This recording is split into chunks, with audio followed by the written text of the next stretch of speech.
Good evening welcome teachers club PSC. എല്ലാവർക്കും എല്ലാ പ്രിയപ്പെട്ട അധ്യാപക സുഹൃത്തുക്കൾക്കും ഉദ്യോഗാർത്ഥികൾക്കും ടീച്ചേഴ്സ് ക്ലബ് PSCയുടെ മറ്റൊരു അധ്യായത്തിലേക്ക് സ്വാഗതം. ഇന്ന് ഈ വീഡിയോയുടെ ലക്ഷ്യം എന്ന് പറഞ്ഞാൽ ഒരു വേക്കൻസി, ഇടയ്ക്ക് വിളിക്കുന്ന വേക്കൻസിയാണ്, പക്ഷേ ഇതിൻ്റെ ഒരു പെർമനന്റ് പോസ്റ്റ് ഇതുവരെ നിലവിൽ നടന്നിട്ടില്ല. ഓക്കെ, ഞാൻ ആദ്യം എന്തുകൊണ്ടാണ് ഈ ഇൻട്രൊഡക്ഷൻ പറയുന്നതെന്ന് ചോദിച്ചു കഴിഞ്ഞാൽ പലരും വീട് ഇട്ട് കഴിയുമ്പോഴത്തേക്ക് ഇത് ടെമ്പററി അല്ലേ കോൺട്രാക്ട് അല്ലേ എന്ന് ചോദിക്കും. അതുകൊണ്ടാണ് അതിനെ വ്യക്തമായിട്ട് പറഞ്ഞിരുന്നത്. ടെമ്പററി എന്നല്ല, കോൺട്രാക്ട് ബേസ്ഡ് പ്രോസസ്സാണ് ഈ പോസ്റ്റ് വിളിക്കുന്നത്. അതായത് നമ്മുടെ NCERT, national council of educational research training. Okay, ഇതിന്റെ ഒരു സഹോദര സ്ഥാന CIT. ഓക്കെ, അതും കൂടി ചേർന്നിട്ടാണ് ഈ ഒരു പോസ്റ്റ് സാധാരണയായിട്ട് വിളിക്കുന്നത്. ഓക്കെ, അപ്പോൾ ഇവർക്ക് അവരുമായിട്ടുള്ള റേഡിയോസ്, TV ചാനൽസ്, അങ്ങനെയുള്ള കുറേ സംവിധാനങ്ങളുണ്ട്.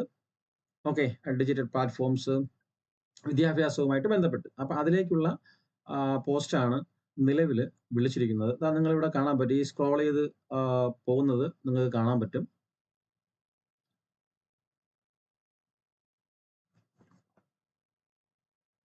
ഓക്കെ, സ്ക്രോൾ ചെയ്ത് പോകുന്നത് നിങ്ങൾക്ക് കാണാൻ പറ്റും. Date extended, interview postpone for employment of production assistant, video audio anchor, graphic assistant, artist, video editor, camera person and sound recordist on daily wage basis. Okay, daily wage ബേസിസിൽ വിളിച്ചിരിക്കുകയാണ്. കുറേ നാളുകളായിട്ട് അങ്ങനെ തന്നെയാണ് വിളിക്കുന്നത്. ഇത് വിളിക്കുന്ന സമയത്ത് ഇതിൻ്റെ ഒരു രീതി എങ്ങനെയാണെന്ന് വെച്ച് കഴിഞ്ഞാൽ പതിയെ ഞാൻ പറയുകയാണ്, കറക്റ്റ് ഡീറ്റെയിൽസ് മനസ്സിലാക്കുന്നതിന് വേണ്ടിയിട്ട്. ഇത് നമുക്ക് ചേർന്ന് കഴിഞ്ഞാൽ നമ്മുടെ സാലറി സ്കെയിൽ എന്ന് പറയുന്നത് ഡെയിലി ബേസിസ് ആയതുകൊണ്ട് തന്നെ, ഡെയിലി ബേസിസ് സാലറി ആയതുകൊണ്ട് തന്നെ ഡെയിലി ഇതിൻ്റെ സാലറി എന്ന് പറയുന്നത് 2500 രൂപയാണ്. ഓക്കെ, ഒരു ദിവസത്തെ സാലറി എന്ന് പറയുന്നത്, ഇതിൻ്റെ സാലറി 2500 രൂപയാണ്. ഒരു ദിവസത്തെ സാലറി പെർ ഡേ 2500 രൂപയാണ്. ഒരു മാസത്തിൽ 24 ദിവസവും ഉണ്ടായിരിക്കും ജോലി. ഓക്കെ, അപ്പം അതാണ് നമ്മുടെ ഫിക്സഡ് സാലറി എന്ന് പറഞ്ഞാൽ 24 × 2500 എത്ര, 60,000 രൂപ ഫിക്സഡ് ആയിട്ടൊരു സാലറി ആയിട്ട് വരും അല്ലേ. 24 എത്ര, 2500. ഓക്കെ, 60,000. ഓക്കെ, 60,000 രൂപ പ്ലസ് ബാക്കിയുള്ള അലവൻസ് എല്ലാം കൂടെ ചേർത്ത് 75, 80 ആ ഒരു റേഞ്ചിലേക്ക് കിട്ടുന്നുണ്ട്. സാലറി അവർ കിട്ടുന്നുണ്ട്. നമുക്ക് അറിയാവുന്ന ഉണ്ട്, പക്ഷെ അവർക്ക് പെർമനന്റ് ആയിട്ട് ജോബ് വേറെ കിട്ടിയപ്പോഴത്തേക്ക് അവർ പോയിട്ടുണ്ട്, അങ്ങനെയുള്ളവരുണ്ട്. ഓക്കെ, അപ്പൊ അതുകൊണ്ടാണ് ഈ ഒരു വീഡിയോ ചെയ്യാമെന്ന് വിചാരിച്ചത്. നല്ലൊരു പോസ്റ്റാണ്, വളരെ നല്ലൊരു പോസ്റ്റാണ്.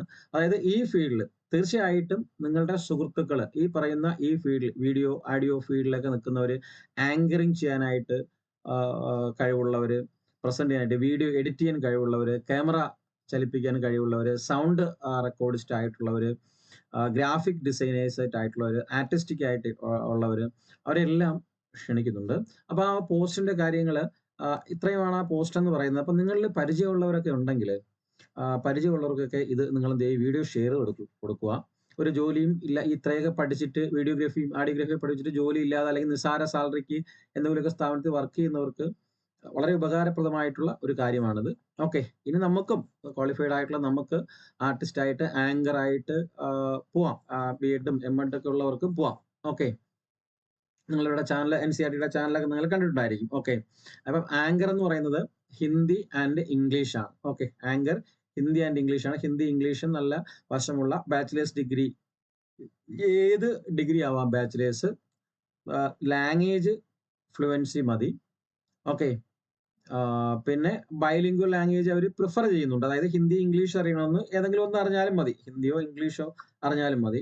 അതാണ് അവരുടെ ബേസിക് ആയിട്ടുള്ള ക്വാളിഫിക്കേഷൻ. ഡിസൈറബിൾ നമ്മൾ നോക്കണ്ട, ബേസിക് ആയിട്ട് നോക്കി പോവാം. നെക്സ്റ്റ് പ്രൊഡക്ഷൻ അസിസ്റ്റന്റ് ആണ്. മീൻസ് സംവിധായകൻ എന്ന് പറയുന്ന, അതായത് അസിസ്റ്റന്റ്, എന്താ പറയാ, സംവിധായകൻ മീൻസ് സംവിധായകന്റെ അസിസ്റ്റന്റ് ആയിട്ട് വർക്ക് ചെയ്യുന്ന ആ ഒരു പോസ്റ്റാണ് പ്രൊഡക്ഷൻ അസിസ്റ്റന്റ് എന്ന് പറയുന്നത് ഇവിടെ ലെവലിൽ. ഓക്കെ, അതിലും ബാച്ചിലേഴ്സ് ഡിഗ്രിയാണ്. ബേസിക് ആയിട്ടുള്ള ക്വാളിഫിക്കേഷൻ എന്ന് പറഞ്ഞാൽ bachelor's mass communication journalism recognised university or bachelor degree in any subject. Okay, അതിന്റെ കൂടാതെ മാസ് കമ്മ്യൂണിക്കേഷനിൽ ഡിപ്ലോമ വേണം, അല്ലെങ്കിൽ ജേർണലിസത്തിൽ ഡിപ്ലോമ വേണം, TV പ്രൊഡക്ഷനിൽ 2 വർഷത്തെ എക്സ്പീരിയൻസ് വേണം. അതാണ് പ്രൊഡക്ഷൻ അസിസ്റ്റന്റിന്റെ ബേസിക് ക്വാളിഫിക്കേഷൻ ആയിട്ട് അവർ പറഞ്ഞിരിക്കുന്നത്. Next production assistant audio, video ഉണ്ട്, ഓഡിയോ ഉണ്ട്. അതും ഇത് തന്നെയാണ്. നിങ്ങൾക്ക് ഡിപ്ലോമ മതി, +2 കഴിഞ്ഞിട്ടുള്ള ഇതിലുള്ള ഡിപ്ലോമ മതി, അല്ലെങ്കിൽ ഡിഗ്രി കഴിഞ്ഞിട്ടുള്ള ഡിപ്ലോമ, അങ്ങനെ ഓഡിയോ റേഡിയോ പ്രൊഡക്ഷനിലുള്ള ഡിപ്ലോമ അതുണ്ടെങ്കിൽ നിങ്ങൾക്ക് എന്ത് ചെയ്യാൻ പറ്റും, ഇതിൽ ഇന്റർവ്യൂവിൽ വാക്കിൻ ഇന്റർവ്യൂ ആണ്, വാക്കിൻ ഇന്റർവ്യൂവിൽ പങ്കെടുക്കാൻ പറ്റും. അതുപോലെ തന്നെയാണ് ഗ്രാഫിക് അസിസ്റ്റന്റ് എന്ന് പറയുന്നത്. അതും finance, bachelor's degree in finance recognised university institute or bachelor's in any subject with diploma in graphic animation from recognised university institution. Okay, പിന്നെ എക്സ്പീരിയൻസ് ഒക്കെ പറയുന്നുണ്ട്, റിലവന്റ് ഫീൽഡിൽ 2 ഇയർ എക്സ്പീരിയൻസും പറയുന്നുണ്ട്. നെക്സ്റ്റ് പോസ്റ്റിലേക്ക് വരുമ്പോഴത്തേക്ക് വീഡിയോ എഡിറ്റർ ആണ്. എഡിറ്റിംഗ് പഠിച്ചിരിക്കണം. ഓക്കെ, അതും എന്താണ് bachelor's degree in mass communication recognised university institute അല്ലെങ്കിൽ ഡിപ്ലോമയും മതി. ഓക്കെ, ഇതിന്റെ ഒരു സ്കില്ല് നിങ്ങൾക്ക് ഉണ്ടായിരിക്കണമെന്നേ ഉള്ളൂ. Okay, minimum 2 year experience relevant ഫീൽഡിൽ പറയുന്നുണ്ട്. അതാണ് വീഡിയോ എഡിറ്ററിന്റെ ക്വാളിഫിക്കേഷൻ എന്ന് പറയുന്നത്. നെക്സ്റ്റ് ക്യാമറ പേഴ്സൺ, അതും ഈ പറയുന്ന ഡിപ്ലോമ സർട്ടിഫിക്കറ്റ്, സിനിമാറ്റോഗ്രാഫിയിൽ ഡിപ്ലോമ സർട്ടിഫിക്കറ്റ് കാര്യങ്ങളൊക്കെ ഉള്ളവർക്ക്, അല്ലെങ്കിൽ 3 ഇയർ ഇതിന്റെ ഡിഗ്രി പഠിച്ചവർക്കൊക്കെ ക്യാമറ പേഴ്സൺ ആയിട്ടും ചെയ്യാം. അതുപോലെ തന്നെ സൗണ്ട് റെക്കോർഡിസ്റ്റ്, അതിനും 3 year diploma electronic communication from recognised institution, degree of diploma sound engineering, sound recording or BTech electronics and communication. Okay, അപ്പം ഇങ്ങനെയൊക്കെയുള്ള എഞ്ചിനീയറിംഗ് പഠിച്ചവർക്കൊക്കെ അതിൽ അപ്ലൈ ചെയ്യാം. ഇലക്ട്രോണിക്സ് ആൻഡ് കമ്മ്യൂണിക്കേഷൻസിലൊക്കെ ബിടെക് ഉള്ളവർക്ക് അതിൽ അപ്ലൈ ചെയ്യാം.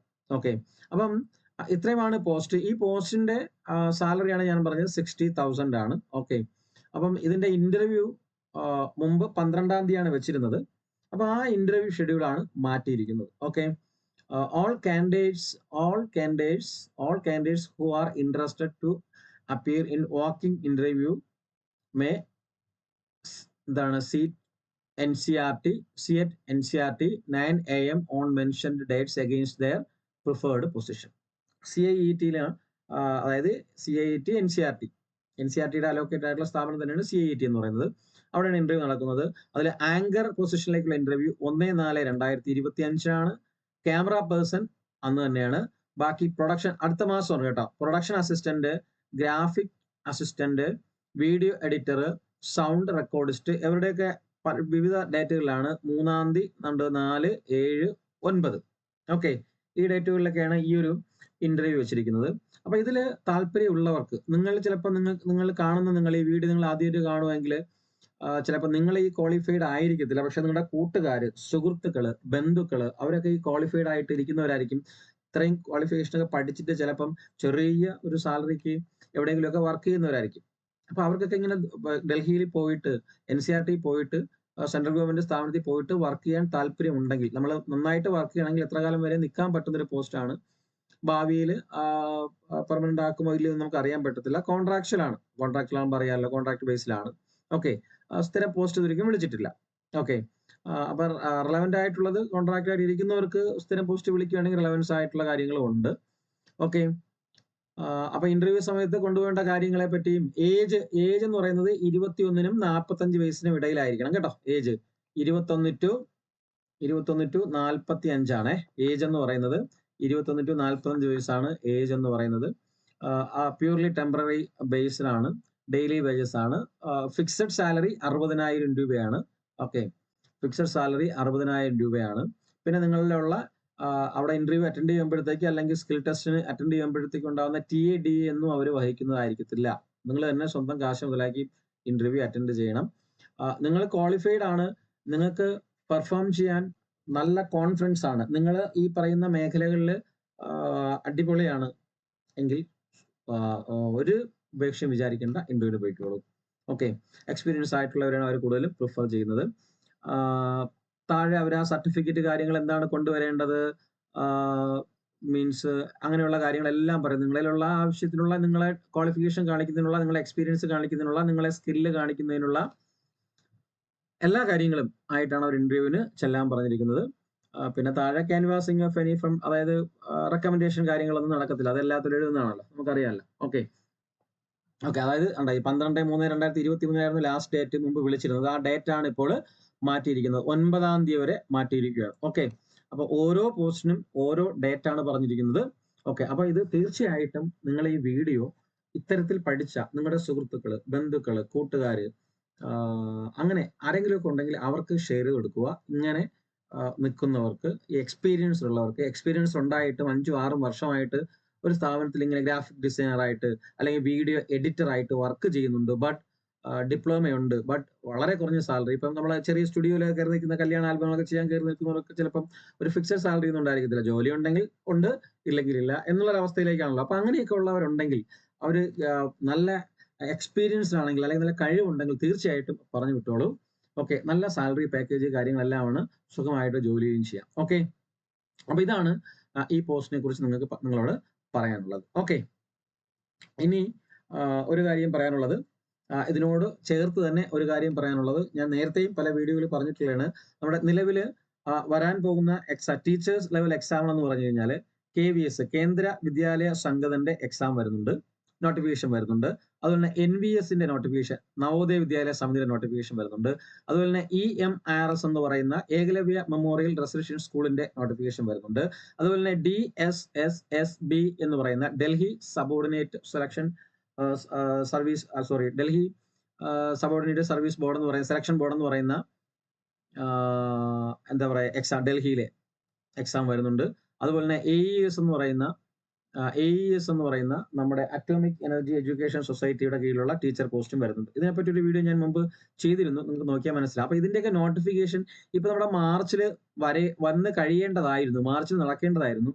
അത് വരാതിരിക്കാനുള്ള ഒരു കാരണം എന്തെന്ന് പറഞ്ഞു കഴിഞ്ഞാൽ, നിങ്ങൾ പത്രത്തിലൊക്കെ വായിച്ചിട്ടുണ്ടാവും. കഴിഞ്ഞ ദിവസം ഒരു 3-4 ദിവസങ്ങൾക്ക് മുമ്പ് നമ്മുടെ സുപ്രീം കോടതി എന്ത് ചെയ്തു, ഒരു ഓർഡർ, ഒരു വിധി പുറപ്പെടുവിച്ചിട്ടുണ്ട്. എന്താണ്, കുറെ പേര് ഒരു ഡിസ്പ്യൂട്ട് ഫയൽ ചെയ്തതിന്റെ ഫലമായിട്ട്, കാരണം കുറെ നാളുകളായിട്ട് നമ്മുടെ സ്പെഷ്യൽ എഡ്യൂക്കേറ്റർ അല്ലേ, നമ്മളെ സ്പെഷ്യൽ എഡ്യൂക്കേറ്റേഴ്സിനെ ഒന്നും വിളിക്കുന്നില്ല. അവർ വർഷങ്ങളായിട്ട് കോൺട്രാക്ട് ബേസിൽ വർക്ക് ചെയ്തുകൊണ്ടിരിക്കുകയാണ്. അപ്പൊ അവരെ 3 ആഴ്ചയാണ് സമയം കൊടുത്തത്. എല്ലാ സ്റ്റേറ്റിലും, നമ്മുടെ ഇന്ത്യയിലെ എല്ലാ സ്റ്റേറ്റുകളിലും ഒരു 3 വീക്കിനാണ് സുപ്രീം കോടതി സമയം കൊടുത്തിരിക്കുന്നത്. 3 ആഴ്ചക്കുള്ളിൽ എല്ലാ നിലവിൽ വേക്കൻസി ഉള്ള എല്ലാ സ്പെഷ്യൽ എഡ്യൂക്കേറ്റഡ് പോസ്റ്റിലേക്കും ആൾക്കാരെ വിളിക്കണം. അത് ഇത്തരത്തിലുള്ള ഏജൻസി, അതായത് സ്റ്റേറ്റ് ഗവൺമെന്റ്, സെൻട്രൽ ഗവൺമെന്റ്, ഇത്തരത്തിലുള്ള എക്സ്ട്രാ സെൻട്രൽ ഗവൺമെന്റ് ഏജൻസികൾ എല്ലാവരും ആ പോസ്റ്റ് ആദ്യം വിളിക്കണം. വിളിച്ചതിന് ശേഷം മാത്രം മറ്റുള്ള കാര്യങ്ങൾ റിപ്പോർട്ട് ചെയ്താൽ മതി എന്ന് പറഞ്ഞിട്ടുണ്ട്. കാരണം അപ്പോൾ ഉടനെ തന്നെ നമ്മുടെ KVS-ലും NVS-ലും EMRS-ലും DSSSB-ലും AES-ലും ഒക്കെ ഈ സ്പെഷ്യൽ എഡ്യൂക്കേറ്ററിനെ വിളിക്കും. സ്പെഷ്യൽ എഡ്യൂക്കേറ്ററിന്റെ ക്വാളിഫിക്കേഷൻ ഞാൻ പറഞ്ഞു. നിങ്ങൾക്ക് ഏതെങ്കിലും ഒരു വിഷയത്തിൽ ഡിഗ്രി, അവർ പറയുന്ന ഏതാണ്, അപ്പൊ TGT സയൻസ് ആണെങ്കിൽ സയൻസിലുള്ള ഡിഗ്രി പ്ലസ് അതിന്റെ BEd, അപ്പം ആ DC പ്ലസ് BEd പ്ലസ് നിങ്ങൾക്ക് ഒരു സ്പെഷ്യൽ എഡ്യൂക്കേഷൻ കൂടെ മതി. അതായത് ഡഫ്, ഡംബ് ഇങ്ങനെയൊക്കെ ഉള്ള ഉണ്ടല്ലോ, സ്പെഷ്യൽ ചിൽഡ്രനെ പഠിപ്പിക്കാനുള്ള ഒരു ഡിപ്ലോമ, ഏതെങ്കിലും ഒരു ഡിപ്ലോമ മതി. ഡിപ്ലോമ ഓർ PG ഡിപ്ലോമ ആണെങ്കിൽ അതും മതി. അങ്ങനെ ഡിപ്ലോമ, അതാണ് സ്പെഷ്യൽ എഡ്യൂക്കേറ്റർ. അത് വിളിക്കുമ്പോൾ തീർച്ചയായിട്ടും നമ്മൾ ഈ ചാനലിലൂടെ അറിയിക്കുന്നതായിരിക്കും. ഓക്കെ, അതാണ് സ്പെഷ്യൽ എഡ്യൂക്കേറ്റർ. അപ്പൊ ഏകദേശം 10-22,000-ഓളം പോസ്റ്റുകൾ നിലവിലുണ്ട്. ഈ മുകളിൽ പറഞ്ഞ KVS, NVS, അതുപോലെ തന്നെ EMRS, DSSB, AES, അങ്ങനെ കുറെ ഏജൻസികളുണ്ട്. അവരിലെല്ലാം ഈ ഒരു പോസ്റ്റ് നിലവിലുണ്ട്. അപ്പൊ അത് ഉടനെ വിളിക്കും. അത് വിളിച്ചു കഴിഞ്ഞാൽ ഉടൻ തന്നെ നമ്മുടെ KVS-ഉം NVS-ഉം EMRS-ഉം DSSB ഒക്കെ വിളിക്കും. കാരണം ഇതിനെല്ലാത്തിനും ഉള്ള ഫണ്ട്, KVS-ന്റെ ഫണ്ട്, NVS-ന്റെ ഫണ്ട്, EMRS-ന്റേത്, DSSB-യുടേത്, AES, ഇതിന്റെ എല്ലാ ഫണ്ടുകളും ഗവൺമെന്റ് കഴിഞ്ഞ ബഡ്ജറ്റിൽ ഇവർക്ക് നൽകി കഴിഞ്ഞിട്ടുള്ളതാണ്. ഇവർ ഈ പോസ്റ്റ് വിളിക്കുന്നതിന് വേണ്ടിയിട്ടുള്ള എല്ലാ മറ്റു കാര്യങ്ങളും ചെയ്ത് കഴിഞ്ഞിട്ടുള്ളതാണ്. ഓക്കെ, ഇനി ഒരു വേക്കൻസി റിപ്പോർട്ട് ചെയ്യണം. ചെറിയ രീതിയിൽ വേക്കൻസി റിപ്പോർട്ട് ചെയ്തു, ഞാനൊരു വീഡിയോ ചെയ്തിരുന്നു, നിങ്ങൾക്ക് നോക്കാം. EMRS-നെ കുറിച്ച് ചെയ്തിരിക്കുന്ന വീഡിയോ നോക്കാം. അല്ലെങ്കിൽ കഴിഞ്ഞ ദിവസങ്ങളിൽ ഇതിനെപ്പറ്റി പറഞ്ഞിരിക്കുന്ന ആ വീഡിയോസ് ഇതിൽ പിൻ ചെയ്ത് വെക്കാം ഞാൻ വേണമെങ്കിൽ. ഓക്കെ, അപ്പം പറഞ്ഞിട്ടുണ്ട്. ഓക്കെ, അപ്പം നിലവിൽ ഒരു 10-20,000-ഓളം വേക്കൻസി എല്ലാത്തിലും വരുന്നുണ്ട്. എല്ലാ പോസ്റ്റ് KVS-ലും NVS-ലും EMRS-ലും DSSB-ലും AES-ലൊക്കെ വരുന്നുണ്ട്. ഓക്കെ, അപ്പൊ തീർച്ചയായിട്ടും നിങ്ങൾ പഠനം ആരംഭിക്കുക എന്നുള്ളതാണ്. റെയിൽവേയിലെ എക്സാം പോലെയല്ല EMRS. റെയിൽവേക്ക് സബ്ജക്റ്റ് ഇല്ല, ജനറൽ എക്സാം മാത്രമാണുള്ളത്. പക്ഷെ ഇതിനെല്ലാത്തിനും ഈ പറഞ്ഞ ബാക്കിയുള്ള ഈ മുകളിൽ പറഞ്ഞ എല്ലാ ആൾക്കാർക്കും സബ്ജക്റ്റ് എക്സാം ആണുള്ളത്. ഓക്കെ, സബ്ജക്റ്റ് എക്സാം ആണ്. അതായത് പല രീതിയിലാണ് ഓരോരുത്തരും എക്സാം നടത്തുന്നത്. കട്ട് ഓഫിന്റെ റേഞ്ചും പലർക്കും പല രീതിയിലാണ്. ഓക്കെ, സിലബസ് സെയിം ആയിട്ട് തോന്നുമെങ്കിലും കണ്ടന്റിന്റെ കാര്യത്തിൽ വ്യത്യാസങ്ങളുണ്ട്. അപ്പം മെയിനായിട്ട് PRT ഒഴികെ പഠിക്കാൻ നിൽക്കുന്നവർ അല്ലെങ്കിൽ ആഗ്രഹിച്ച് നിൽക്കുന്നവർ നിങ്ങളുടെ സബ്ജക്റ്റ് സ്റ്റാർട്ട് ചെയ്ത് തുടങ്ങുക. നിങ്ങളുടെ സബ്ജക്റ്റ് ആണ്, TGT ഏത് സബ്ജക്റ്റ് ആണ്, അല്ലെങ്കിൽ PGT ഏത് സബ്ജക്റ്റ് ആണ്, എന്നാൽ ആ സബ്ജക്റ്റ് ബേസ് നിങ്ങൾ പഠിച്ചു തുടങ്ങുക എന്നുള്ളതാണ്. സബ്ജക്റ്റ് 100 മാർക്കിനാണ് കേട്ടോ. സബ്ജക്റ്റ് 100 മാർക്കിനാണ്. PRT ആകുമ്പോഴത്തേക്ക് PRTയിലും സബ്ജക്റ്റ് വരും. പക്ഷേ PRTയിലെ സബ്ജക്റ്റ് എന്ന് പറയുന്നത് ജനറൽ സയൻസ് ആണ്. ഓക്കെ, ജനറൽ സയൻസ് ആണ് PRTയിലെ സബ്ജക്റ്റ് എന്ന് പറയുന്നത്. ജനറൽ സയൻസ് എന്ന് പറയുമ്പോൾ നമ്മുടെ NCERT എന്ന് പറയുന്ന നമ്മളിപ്പോൾ കണ്ടില്ലേ, NCERTയുടെ സിലബസിൽ 5 to 10 വരെയുള്ള ഫിസിക്സ്, കെമിസ്ട്രി, ബയോളജിയാണ്. ഫിസിക്സ്, കെമിസ്ട്രി, ബയോളജിയാണ് അവിടെ ചോദിക്കുന്നത്. ബാക്കി TGT, PGT ആകുമ്പോഴത്തേക്ക് TGT ആൻഡ് PGT ആകുമ്പോഴത്തേക്ക് 100 മാർക്കിനുള്ള നമ്മൾ അതാത് സബ്ജക്റ്റുകളാണ് പഠിക്കേണ്ടത്. പിന്നെ ബാക്കിയുള്ള 80 മാർക്കിന് maths, mental ability, reasoning, current affairs, general awareness, English, അതുപോലെ തന്നെ കമ്പ്യൂട്ടർ, അതുപോലെ തന്നെ ഹിന്ദി, ഇത്രയും കാര്യങ്ങളാണ് വരുന്നത്. ഓക്കെ, അപ്പൊ ഇതിനെയൊക്കെ ബേസ് ചെയ്തുള്ള ക്ലാസ്സുകൾ ഉടൻ തന്നെ നമ്മുടെ ടീച്ചേഴ്സ് ക്ലബ്ബ് ആരംഭിക്കുന്നുണ്ട്. RRB റെയിൽവേ പോലെ തന്നെ. അതുപോലെ തന്നെ ഇതിന്റെ കൂട്ടത്തിൽ നമ്മുടെ CTETന്റെ നോട്ടിഫിക്കേഷൻ ഉടനെ വരും. CTET ഇല്ലാത്തവർക്ക് CTET ജൂലൈയിൽ വിളിക്കുന്നുണ്ട്. അപ്പൊ അതിന്റെ കോഴ്സും ആരംഭിക്കുന്നുണ്ട്. ഓക്കെ, അപ്പൊ അതിലൊക്കെ ജോയിൻ ചെയ്യാൻ താല്പര്യമുള്ളവരെ താഴെ നമ്മൾ ഇതിന്റെ ഡിസ്ക്രിപ്ഷൻ ബോക്സിൽ നമ്മുടെ വാട്സപ്പ് ചാനലിന്റെ ലിങ്ക് കൊടുത്തിട്ടുണ്ട്. അതല്ലെങ്കിൽ ഇത് ഓരോ നോട്ടിഫിക്കേഷൻ വിളിക്കുമ്പോഴും അതിന്റെ ക്ലാസ്സുകളൊക്കെ നമ്മുടെ ചാനലിലൂടെ അപ്ഡേറ്റ് ചെയ്യുന്നതായിരിക്കും. നിങ്ങൾക്ക് താഴെ സ്ക്രോൾ ചെയ്യുന്ന ഈ നമ്പറിൽ നിങ്ങൾക്ക് വാട്സപ്പ് മെസ്സേജിലൂടെയോ അല്ലെങ്കിൽ വിളിച്ചോ ഒക്കെ എന്ത് ചെയ്യാം. വിളിക്കുന്നതിന് വേറൊരു നമ്പറുണ്ട്, താഴെ കാണുന്നുണ്ട്, 9847880473. ഈ നമ്പറിലോ അല്ലെങ്കിൽ 7736750473 ഈ നമ്പറിലോ ഒക്കെ. ഇതിലാണ് വാട്സപ്പ് ഉള്ളത്. ഓക്കെ, ഇതിലാണ് വാട്സപ്പ് ഉള്ളത്. അപ്പം ഇതിലും നിങ്ങൾക്ക് മെസ്സേജ് അയച്ച് ചോദിക്കാവുന്ന, അഡ്മിഷൻ എടുക്കാവുന്നതാണ്. നിലവിൽ അഡ്മിഷൻ ഇപ്പം നടന്നുകൊണ്ടിരിക്കുന്നതും ക്ലാസ് സ്റ്റാർട്ട് ചെയ്തിട്ടുള്ളതുമായിട്ടുള്ളത് RRB ആണ്. RRB ടീച്ചർ എല്ലാ കോഴ്സും അവൈലബിൾ ആണ്. ഞാൻ മുമ്പ് വീഡിയോ പറഞ്ഞ പോലെ 599 ആണ് ടോട്ടൽ ഫീസ് എന്ന് പറയുന്നത്, 50% ഓഫർ പ്രകാരം. പിന്നെ NS നാച്ചുറൽ സയൻസ്, നമ്മുടെ കേരള PSCയുടെ നാച്ചുറൽ സയൻസ് ബാച്ച് ഉണ്ട്, അത് 999 ആണ്. അതുപോലെ തന്നെ ജനറൽ അവയർനെസ് എന്ന് പറയുന്ന HSIയുടെ ജനറൽ ക്ലാസിന്റെ 20 മാർക്കിന്റെ ആ ഭാഗത്തു നിന്നുള്ളത്, അത് 499 ആണ് അതിന്റെ കോഴ്സ്. അതുപോലെ LP UPയുടെ ലോങ് ടേം ബാച്ച്, അതായത് അടുത്ത നോട്ടിഫിക്കേഷൻ വരെയുള്ള ബാച്ച് ഉണ്ട്, അത് ഫ്രീ ബാച്ച് ആണ്. ഉള്ളി 299 എന്ന് പറയുന്നത് അഡ്മിഷൻ ഫീസ് മാത്രമേ ഉള്ളൂ. അതിന് താല്പര്യമുള്ളവർക്കൊക്കെ ഈ പറയുന്ന നമ്പറുകളിൽ വിളിച്ചോ അന്വേഷിച്ചോ എന്ത് ചെയ്യാം, നിങ്ങൾക്ക് കോഴ്സിലേക്ക് ജോയിൻ ചെയ്യാവുന്നതാണ്. അതിൽ RRB ടീച്ചറിൽ ജോയിൻ ചെയ്യാൻ ആഗ്രഹിക്കുന്നവർ എത്രയും പെട്ടെന്ന് തന്നെ ജോയിൻ ചെയ്യുക. 2 ദിവസം കൂടെ ഉള്ളൂ. നമ്മൾ ഈ രണ്ടാമത്തെ ബാച്ചും ക്ലോസ് ചെയ്യുകയാണ്. ഇനിയൊരു ബാച്ച് ഇല്ല. ഓക്കെ, കാരണം സമയമില്ല, അടുത്ത ബാച്ച് ഓപ്പൺ ചെയ്യാനായിട്ട് സമയമില്ല. ഓക്കെ, നമ്മൾ രണ്ടാമത്തെ ബാച്ചിന്റെ അഡ്മിഷൻ നമ്മൾ ഏകദേശം 1-2 ദിവസം കൂടിയേ ഉണ്ടായിരിക്കത്തുള്ളൂ. താല്പര്യമുള്ളവർക്ക് ജോയിൻ ചെയ്യാവുന്നതാണ്. ഓക്കെ, ഇതിന്റെ അഡ്മിഷനൊക്കെ ഓൾറെഡി നടന്നുകൊണ്ടിരിക്കുന്നു. ലാസ്റ്റ് ഡേറ്റ് ഒന്നും ആയിട്ടില്ല. താല്പര്യമുള്ളവർക്ക് ജോയിൻ ചെയ്യാവുന്നതാണ്. അപ്പോൾ പിന്നെ CTET, ഈ പറഞ്ഞ CTET, അതുപോലെ തന്നെ KVS, NVS, EMRS, DSSP, AES, ഇതിന്റെയൊക്കെ ക്ലാസ്സുകൾ ഉടൻ തന്നെ ആരംഭിക്കുന്നുണ്ട്. നെക്സ്റ്റ് വീക്കിൽ ആരംഭിക്കുന്നുണ്ട്. അതിൽ ജോയിൻ ചെയ്യാൻ താല്പര്യമുള്ളവർക്കാണ് ഞാൻ പറഞ്ഞത്, നിങ്ങൾ നമ്മുടെ ഈ വീഡിയോയുടെ ഡിസ്ക്രിപ്ഷൻ ബോക്സിൽ വാട്സപ്പ് ചാനലിന്റെ ലിങ്ക് കൊടുത്തിട്ടുണ്ട്, അതിൽ ജോയിൻ ചെയ്തിരിക്കുക. അതിലും നോട്ടിഫിക്കേഷൻ വരുന്നതായിരിക്കും. നമ്മുടെ ചാനലിലും എന്ത് ചെയ്യും, അതിന്റെ നോട്ടിഫിക്കേഷൻസ് എല്ലാം ക്ലാസിന്റെ കാര്യങ്ങളിൽ ഇടുന്നതായിരിക്കും. അപ്പൊ തീർച്ചയായിട്ടും നിങ്ങൾ ഈ ചാനൽ സബ്സ്ക്രൈബ് ചെയ്യുകയും ലൈക്ക് ചെയ്യുകയും നിങ്ങളുടെ സംശയങ്ങൾ കമന്റ്സിലൂടെ ചോദിക്കുകയും, തീർത്തും ഒഴിവാക്കാൻ പറ്റാത്ത കമന്റ്സ് ആണെങ്കിൽ ഡയറക്റ്റ് വിളിക്കുക. തീർച്ചയായിട്ടും നിങ്ങളുടെ കോൾ എടുക്കുകയും അന്നേരത്തെ എടുക്കാൻ പറ്റിയില്ലെങ്കിൽ തീർച്ചയായിട്ടും തിരിച്ചു വിളിച്ച് സംശയം എന്താണെന്നുള്ളത് ക്ലിയർ ചെയ്ത് തരികയും ചെയ്യുന്നതായിരിക്കും. ഓക്കെ, അപ്പം നേരത്തെ കഴിഞ്ഞ ഒരു വീഡിയോയിൽ പറഞ്ഞതുപോലെ 2025 എന്ന് പറയുന്നത് ടീച്ചറിന്റെ അല്ലെങ്കിൽ അധ്യാപകരാകാൻ കൊതിക്കുന്നവർക്ക്, അധ്യാപകരാകാൻ അത്യാഗ്രഹമായിട്ടിരിക്കുന്നവർക്ക് അല്ലെങ്കിൽ ആഗ്രഹിച്ചിരിക്കുന്നവർക്ക്, അതിന്റെ പാഷനേറ്റ് ആയിട്ടിരിക്കുന്നവർക്ക് ഏറ്റവും നല്ലൊരു വർഷമാണ് 2025. അവസരങ്ങളുടെ ചാകരയാണ് CGയിൽ, സെൻട്രൽ ഗവൺമെന്റിൽ. അപ്പൊ തീർച്ചയായിട്ടും നിങ്ങൾ അത് പഠിക്കാനായിട്ടുള്ള സമയം കണ്ടെത്തുക. നിങ്ങളോട് പലരും പല മറുപടികളും പറയുന്നുണ്ടായിരിക്കും, ഇതിൽ പഠിച്ചു കഴിഞ്ഞാൽ കിട്ടത്തില്ല, ഇതങ്ങനെയാണ്, ഇങ്ങനെയാണ്, ഹിന്ദി വേണം, ഇംഗ്ലീഷ് വേണം, അതാണ് ഇതാണ്, ഹിന്ദിക്കാർക്കേ കിട്ടത്തുള്ളൂ, മലയാളികൾക്കൊന്നും കിട്ടത്തില്ല. ഇതെല്ലാം നെഗറ്റീവ്സ് ആണ്, എല്ലാം നെഗറ്റീവ് ആയിട്ടുള്ള കാര്യങ്ങളാണ് എന്ന് മാത്രം നിങ്ങൾ ചിന്തിച്ചാൽ മതി. നിങ്ങൾ പഠിക്കാത്തത് കൊണ്ടാണ്, നിങ്ങൾ ഇതിനെപ്പറ്റി അറിയാത്തത് കൊണ്ടാണ്, നിങ്ങൾ ഈ ഒരു എക്സാം എഴുതാത്തത് കൊണ്ടാണ്, അതുകൊണ്ടാണ് നിങ്ങൾ എല്ലാവരും ഇങ്ങനെ പറയാം. തീർച്ചയായിട്ടും നിങ്ങൾ ഒരു വർഷം 1 ഇയർ ഇതിന് വേണ്ടിയിട്ട് നിങ്ങൾ ഇരുന്ന് കഴിഞ്ഞാൽ നിങ്ങൾ വർഷങ്ങളായിട്ട് PSC പഠിക്കുന്നതിനേക്കാളും ഒരു വർഷം കൊണ്ട് നിങ്ങൾക്ക് ഏതെങ്കിലും ഒരു പോസ്റ്റിലേക്ക് തീർച്ചയായിട്ടും കയറി പോകാൻ പറ്റും. നമ്മൾ ഈ പറഞ്ഞ KVS-ഉം NVS-ഉം DMRS-ഉം എല്ലാം ഇതിൻ്റോടൊപ്പം തന്നെ നോൺ ടീച്ചിങ് വേക്കൻസികളും വിളിക്കുന്നുണ്ട്. നോൺ ടീച്ചിങ് അതായത് ക്ലർക്ക്, സീനിയർ ക്ലർക്ക്, അതുപോലെ തന്നെ സൂപ്രണ്ടന്റ്, സെക്രട്ടറിയൽ അസിസ്റ്റന്റ്, അതുപോലെ തന്നെ ലൈബ്രറി അസിസ്റ്റന്റ്, ഇതിന്റെയും ബാച്ചുകൾ, ക്ലാസ്സുകൾ നമ്മൾ ആരംഭിക്കുന്നുണ്ട്. നോൺ ടീച്ചിങ് വേക്കൻസിയുടെയും ക്ലാസ്സുകൾ ആരംഭിക്കുന്നുണ്ട്.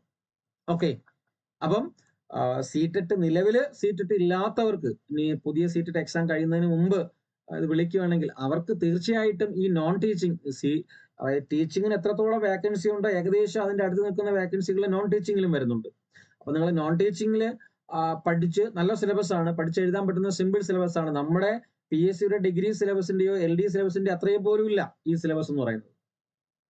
ഓക്കെ, അപ്പൊ പഠിച്ചെഴുതി കഴിഞ്ഞാൽ ഒരു ഗുണമെന്ന് പറഞ്ഞു കഴിഞ്ഞാൽ ഇവിടെ കയറി കഴിഞ്ഞാൽ നിങ്ങൾക്ക് സീറ്റെട്ട് കിട്ടിക്കഴിഞ്ഞാൽ നിങ്ങളുടെ ഡിപ്പാർട്ട്മെന്റ് ടെസ്റ്റ് നിങ്ങൾക്ക് ടീച്ചിങ് പോസ്റ്റിലേക്ക് മാറാനും പറ്റും. അങ്ങനെ ഒരു ചാൻസും ഉണ്ട്. ഓക്കെ, അപ്പം ഇതിന്റെയൊക്കെയുള്ള കോഴ്സുകളെ പറ്റി ഉള്ള ഡീറ്റെയിൽസ് വരും വീഡിയോകളിൽ അപ്ഡേറ്റ് ചെയ്യുന്നതായിരിക്കും. തീർച്ചയായിട്ടും ഞാൻ ഈ പറഞ്ഞതുപോലെ നിങ്ങൾ എന്ത് ചെയ്യുക, ഈ മുമ്പ് പറഞ്ഞ ഈ വേക്കൻസി, NCERTയുടെ വേക്കൻസി മറ്റുള്ള നിങ്ങളുടെ കൂട്ടുകാരിലേക്ക്, സുഹൃത്തുക്കളിലേക്ക് ദയവായിട്ട് എത്തിക്കാനായിട്ട് ശ്രമിക്കുക കേട്ടോ. കാരണം ഞാൻ ഈ പറഞ്ഞ എനിക്കറിയാം, ഞാൻ ഒരുപാട് പേർക്ക് ഇത് ഫോർവേഡ് ചെയ്തിട്ടുണ്ട് നമ്മുടെ ചാനലിലൂടെ അല്ലാതെ പേഴ്സണലായിട്ട്. നമുക്കറിയാം ഡിഗ്രി ഉള്ള മാസ് കമ്മ്യൂണിക്കേഷൻ ഒക്കെ പഠിച്ച, അല്ലെങ്കിൽ വീഡിയോ എഡിറ്റിംഗ്, വീഡിയോഗ്രാഫി ഒക്കെ പോയി പഠിച്ചിട്ട് 10,000, 2,000, 3,000 രൂപയ്ക്കൊക്കെ മന്ത്ലി വർക്ക് ചെയ്യുന്ന ചെറിയ കുട്ടികളുണ്ട്. ഈ 21, 22, 23 വയസ്സായ കുട്ടികളുണ്ട്. 3 വർഷം 4 വർഷമായിട്ട് ചെറിയ സ്റ്റുഡിയോയിലൊക്കെ വർക്ക് ചെയ്യുന്നവർ. അവർക്കൊക്കെ എന്തുകൊണ്ടും യോജിച്ച ഒരു സംവിധാനമാണ്. ചെറിയ പ്രായമല്ലേ, ദൂരെയൊക്കെ പോയി വർക്ക് ചെയ്യുന്നതിന് ഒരു കുഴപ്പമില്ല. ഓക്കെ, പിന്നെ സെൻട്രൽ ഗവൺമെന്റ് സ്ഥാപനമാണല്ലോ. അതുകൊണ്ട് തീർച്ചയായിട്ടും നിങ്ങളുടെ സുഹൃത്തുക്കളിലേക്ക് എത്തിക്കാനായിട്ട് ശ്രമിക്കുക. ഓക്കെ, വീഡിയോ മുഴുവനും കാണുക, നിങ്ങളുടെ അഭിപ്രായങ്ങൾ തീർച്ചയായിട്ടും അറിയിക്കുക. ഒരിക്കൽ കൂടെ പറയുന്ന ചാനൽ തീർച്ചയായിട്ടും സബ്സ്ക്രൈബും ചെയ്യുക. ഓക്കെ, അപ്പം എല്ലാവർക്കും ഒരു നല്ല ദിവസം ആശംസിച്ചുകൊണ്ട് നിർത്തുന്നു. ജയ് ഹിന്ദ്, വന്ദേ മാതരം.